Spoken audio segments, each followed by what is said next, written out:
ओम परमात्मने नमः। 7वें श्लोक में भगवान ने आसक्ति, ममता और अहंकार से रहित होकर कर्तव्य कर्म करने वाले को श्रेष्ठ बताया।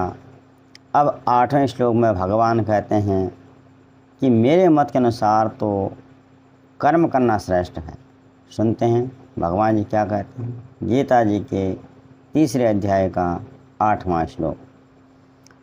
नियतं कुरु कर्म त्वं कर्मजायो हि अकर्मणः शरीरयात्रापि च तेन प्रसिद्धेद् अकर्मणः। यज्ञ अर्थ, तू शास्त्र विहित कर्तव्य कर्म कर, क्योंकि कर्म न करने की अपेक्षा कर्म करना श्रेष्ठ है और कर्म न करने से तेरा शरीर निर्वाह भी सिद्ध नहीं होगा। इसको समझते हैं। मनुष्य को जो भी कर्तव्य कर्म उसके सामने आन पड़े उसको अवश्य करना चाहिए, सावधानी से और तत्परता से। चाहे वह खेती का हो, व्यापार हो, पूजा पाठ हो, मतलब वर्ण, आश्रम, स्वभाव और परिस्थिति के अनुसार जो भी कर्म आन पड़े उसको करना चाहिए, लेकिन अपना स्वार्थ रखकर नहीं। अगर स्वार्थ रखकर करेंगे तो स्वार्थ पर ध्यान रखने के कारण कर्म में ढिलाई होगी, कर्म अच्छे से नहीं होगा और फिर वह कर्म जो है कर्म योग में नहीं बदलेगा। हम जानते हैं जहाँ भी हम फल को ध्यान में रखकर या स्वार्थ को ध्यान में रखकर कर्म करते हैं उस काम में ढिलाई होती है, वह काम अच्छे से नहीं होता। और कर्तव्य रख करके जिस काम को हम करते हैं, जिस काम को अच्छे से हो तो वह काम अच्छे से होता है और फल की इच्छा मिट जाती है, काम करके ही संतोष मिल जाता है। तो यह कर्म योग है। कर्म दूसरे के लिए और कर्म से हटकर जो संतोष शांति मिलती है वो अपने लिए। तो फिर जब ये बात है तो बंधन कैसे होता है। अब इसको हम सुनते हैं 9वें श्लोक में भगवान जी क्या कहते हैं। यज्ञार्थात् कर्मणो अन्यत्र लोको अयम कर्म बंधनः तदर्थम कर्म कौन्तेय मुक्त संग समाचर। भगवान अर्थ कहते हैं भगवान जी कि यज्ञ के निमित्त किए जाने वाले कर्मों के अलावा दूसरे कामों में जब मनुष्य लग जाता है तो यह मनुष्य समुदाय कर्मों से बनता है। इसलिए ही अर्जुन तो आसक्ति से रहित होकर के उस यज्ञ के निमित्त ही भली भांति कर्तव्य कर्म कर। अब इस पर ज़रा ध्यान देकर समझते हैं। दोस्तों, गीता जी की दृष्टि में कर्तव्य मात्र का नाम ही यज्ञ है। खाली हवन करना ये यज्ञ नहीं है। हवन करना, पूजा पाठ करना ये सब यज्ञ नहीं है। सिर्फ इतना ही यज्ञ नहीं है। गीता जी की दृष्टि में यज्ञ ये भी है जैसे माँ अपने बच्चे को उठाती है, उसको साफ करती है, नहलाती है, धुलाती है, उसको अच्छे से ध्यान रखती है, तो ये कर्म उसके लिए यज्ञ है। इसको कर्म को करने से ही माँ को प्रसन्नता होती है।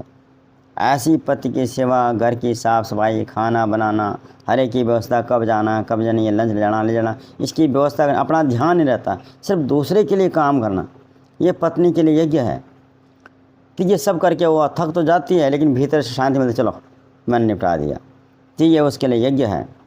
और पति भी घर से निकलता है, अपना खाना बांध करके काम पर जाता है, अच्छे से काम करता है, कमा करके लाता है, घर पर ला के घर में दे देता है, घर की ज़रूरतों का सर्च करता है। तो लाते ही उस कमा कर लाने से वो थका हुआ हो, लेकिन भीतर जो कुछ घर में लाता है तो उससे संतोष होता है, चलो यार। तो ये पति के लिए यज्ञ है। ऐसे पुत्र के लिए है माता पिता की सेवा करना, उनके भोजन, दवा दारू, सुख आराम की व्यवस्था करने और भीतर से संतोष, ये पुत्र के लिए यज्ञ है। ऐसे दुकानदार भी अपनी दुकान पर जाता है, साफ़ सफाई करता है, ईमानदारी से खुशी खुशी ग्राहकों से बात करता है, दुकानदारी करता है, ये उसके लिए यज्ञ है। पैसे को ध्यान में रखकर ये कर्म करेगा तो वो यज्ञ नहीं है, क्योंकि जैसे पैसे पर ध्यान रहेगा वैसी उसकी ड्यूटी, जो उसके दुकानदारी का तरीका वो बदल जाएगा। ऐसे ड्यूटी वाला अपनी ड्यूटी पर जाता है, जो उसका काम है, जो उसकी ड्यूटी उसको तत्परता से करता है, मेरे को इतना पैसा मिल रहा, मैं ऐसा काम कर रहा हूँ, ये ध्यान न रख करके भाई जो काम है वो काम करना है, काम पे ही सारा फोकस होता है, तो ये उसके लिए यज्ञ है।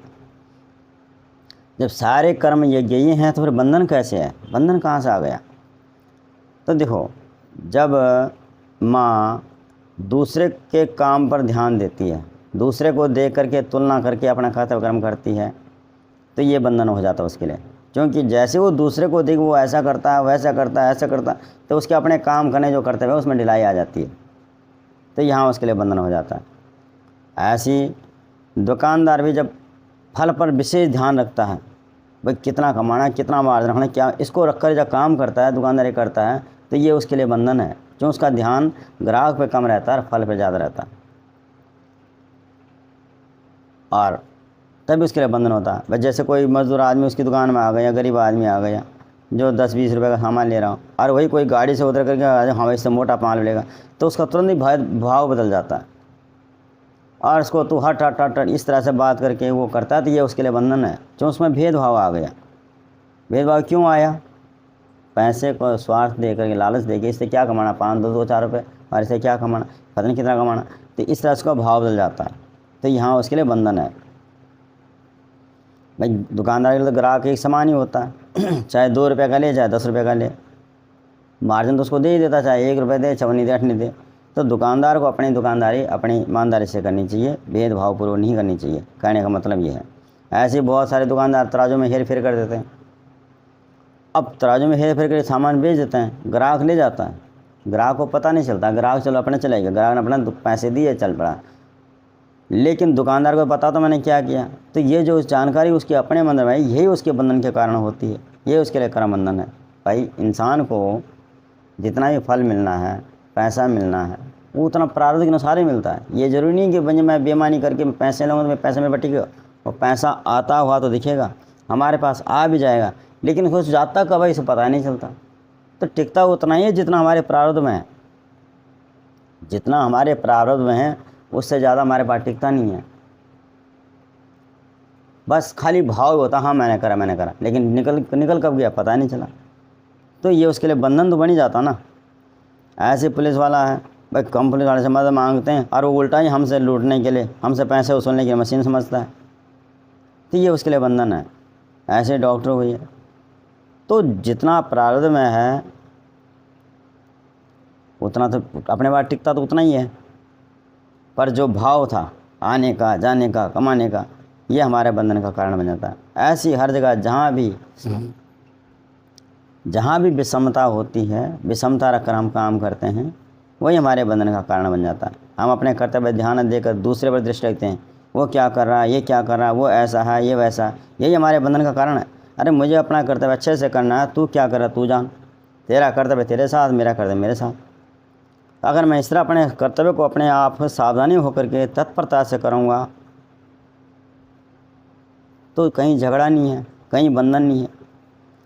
अपने कर्मों पर सावधानी रखकर तत्परता से कर्म करने वाला मनुष्य साधक है।